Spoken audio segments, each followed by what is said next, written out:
2013 August 12-ന് INS Sindhurakshak എന്ന അന്തർവാഹിനിയിലുണ്ടായ അപകടത്തിൽ വീരമൃത്യു വരിച്ച ധീരജവാൻ നാവികസേനാ ഉദ്യോഗസ്ഥനായിരുന്ന വിഷ്ണുവിൻ്റെ 11ാം ഓർമ്മദിനം സൈനിക കൂട്ടായ്മയായ സോൾജിയേഴ്സ് ഓഫ് ഈസ്റ്റ് വെനീസിന്റെ നേതൃത്വത്തിൽ ആചരിച്ചു. പള്ളിപ്പാട്ട് സ്ഥിതി ചെയ്യുന്ന വിഷ്ണുവിൻ്റെ സ്മൃതി മണ്ഡപത്തിലായിരുന്നു ദിനാചരണം.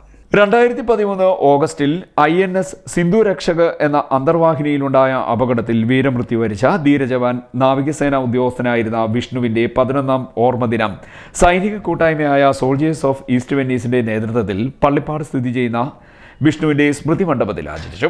കൊച്ചിയിൽ നിന്നെത്തിയ ലഫ്റ്റനന്റ് കമാൻഡർ പുനിത് കെ ത്രിപാഠിയുടെ നേതൃത്വത്തിലുള്ള നാവികസേനാ അംഗങ്ങളും ചടങ്ങിൽ പങ്കെടുത്തു.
രതീഷ് പള്ളിപ്പാട് പുഷ്പചക്രം അർപ്പിച്ചു. ബിജുകുമാർ ചെന്നിത്തല, ദയാനന്ദൻ നടുവട്ടം, ചിത്തരഞ്ജൻ നടുവട്ടം, സതീഷ് ചെറുതന, ഹരികൃഷ്ണൻ ചെറുതന, KNS നായർ തുടങ്ങിയവർ നേതൃത്വം നൽകി. പുഷ്പാർച്ചനയും ഇതിന്റെ ഭാഗമായി നടന്നു.